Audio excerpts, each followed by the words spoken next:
Assalamualaikum warahmatullahi wabarakatuh. Kembali lagi di channel saya, Nur Nafia. Kali ini saya akan membahas terkait bagaimana ngecek plagiasi.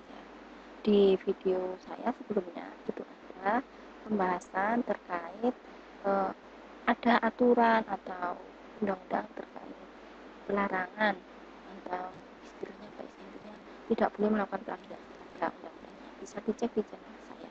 Nah, biasanya kalau kita submit di jurnal, nah jurnalnya itu sudah bereputasi, pasti ada cek plagiasi ya, pasti ada cek plagiasi.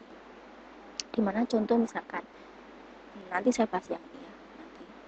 Nah, contoh misalkan saya submit di jurnal riset, nah jurnal riset ini sudah terindeks Sinta 3, atau misalkan ada lagi artikel saya yang misalkan saya submit di jurnal apa yang bersinta 4 ataupun bersinta 5, pasti ada cek plagiasi.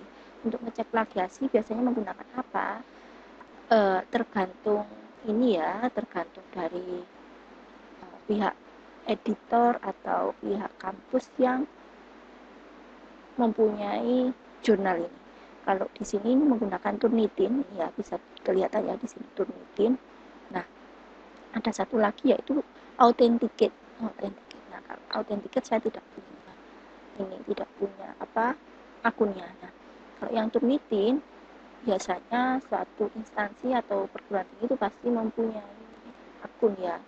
Nah, kalau saya mempunyai akun karena saya bayar beli di seseorang yang dimana kalau nggak salah seingat saya itu tahun 2019 saya beli.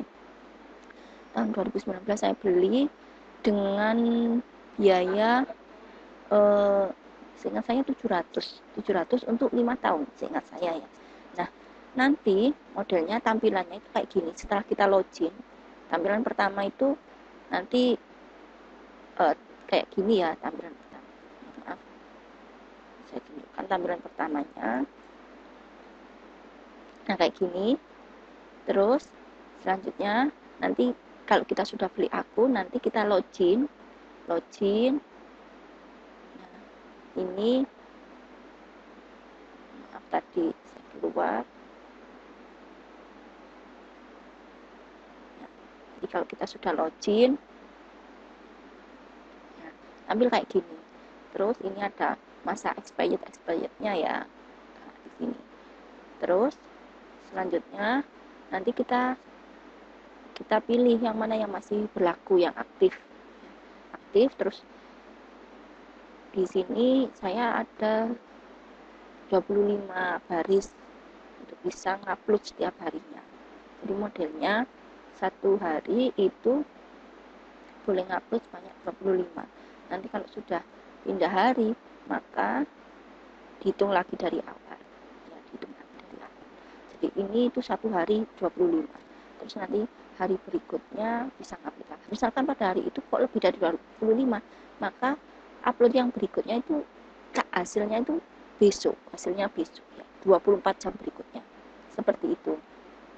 Terus, nah, saya menunjukkan bahwa jangan terbiasa mengcopy paste ya. Karena pasti akan terdetek. Sepinter-pinter kita kalau copy paste-nya pasti akan terdetek plagiasi ya. Contoh terdetek plagiasi itu kayak apa? Ini saya contohkan. Jadi ini ada yang tinggi, ada yang hijau. Nah, jadi ada warna ya. Nah, ini yang tinggi 62. Ada kadang yang warnanya sampai merah itu berarti 80 ke atas. 80, 90 itu pasti merah. Nah, ini yang tinggi-tinggi ini miliknya mahasiswa karena saya modelnya tugas dari mahasiswa itu saya cek plagiasinya dulu. Untuk belajar, untuk membiasakan diri agar menulis tidak copy paste, itu tujuan saya. Jadi mahasiswa saya yang saya kasih tugas terkait membuat makalah, saya membiasakan untuk melakukan cek plagiasi dulu. Nah, akhirnya ada yang tinggi-tinggi kayak gini, contoh 29, 32, 27, 62, 35, 64 ini adalah beberapa artikel atau makalah mahasiswa. Nah, yang 4 sama 6 ini tadi milik saya. Jadi saya contohkan yang 4. Nah, yang 4 ini masih proses yang buka. Nah, saya mau submit di jurnal Q3 ya. Jadi tahunnya Q3, Q4 dari mana? Nanti saya bahas sendiri. Jadi saat saya mau melakukan upload atau submit artikel di jurnal internasional, sebelumnya itu pasti saya cek dulu plagiasinya, atau misalnya saya mau upload atau submit di jurnal nasional pun saya cek dulu plagiasinya, karena saya mempunyai akun, sehingga saya bisa mengatasi kalau nanti plagiasinya lebih tinggi. Misalkan ada batasnya, setiap jurnal mempunyai batas ya, rata-rata batasnya antara 25 ya, 25 maksimal, ada juga yang 15 maksimal, tergantung jurnalnya. Nah, terus nanti kalau yang tercek plagiasi itu terblok kayak gini, terblok ya. Nah, ini kan template. Pada saat kita mau membuat artikel itu pasti harus menggunakan template yang sudah disediakan, tidak boleh asal ya. Langkah pertama, sesuaikan dengan template. Nah, kalau ada kayak gini biarkan, karena memang ini template-nya.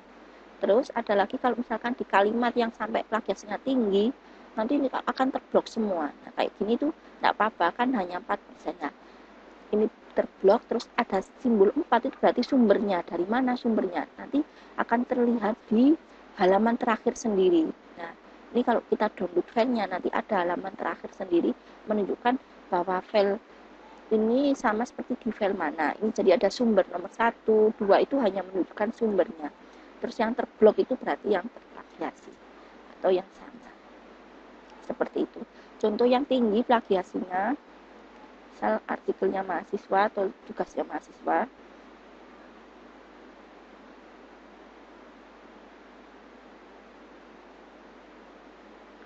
masih proses. Nah, nanti ini masih belum terdownload ya.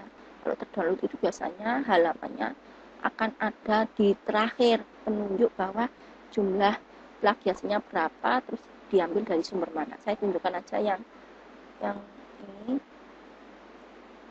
Saya tunjukkan yang tinggi. Nah, ini ya tadi makalah bus. Makalah bus. Nah, kayak gini. Ini artikelnya akan terblok yang tercek plagiasi. Nah, kayak gini. Ini menunjukkan bahwa artikel tersebut sama sumbernya ini ada angka 2. Sumber 2 itu dari mana? Bisa kita lihat. Nah, ini 2 itu buat baru alamat.blogspot.com loh. Akan terlihat semua. Jadi terus misalkan lagi 1. Nah, ini 1.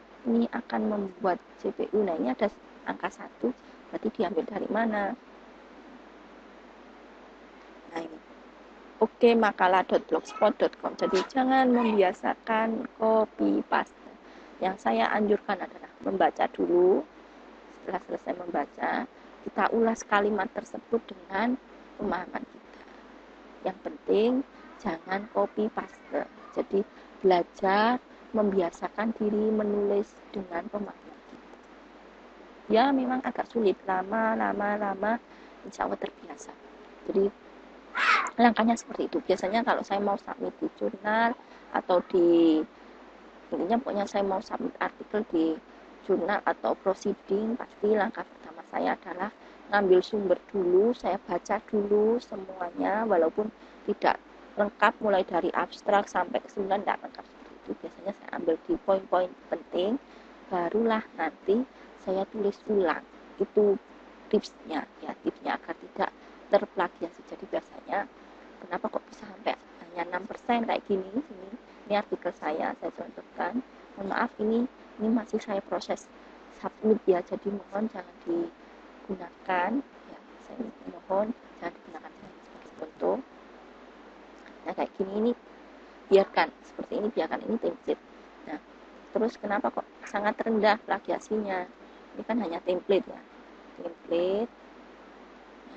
Jadi caranya ya tadi, dibaca dulu, setelah dibaca baru ditulis sendiri. Seperti itu. Langkah untuk minim plagiasinya. Jangan di copy paste. Pertama, jangan copy paste. Yang kedua, baca dulu. Jadi cari sumbernya yang mau kita gunakan. Setelah itu dibaca dulu, selesai dibaca baru ditulis ulang. Mungkin itu yang bisa saya sampaikan. Alat untuk cek plagiasi itu banyak, tergantung jurnal yang kita tuju. Secara umum yaitu Authenticate sama Turnitin.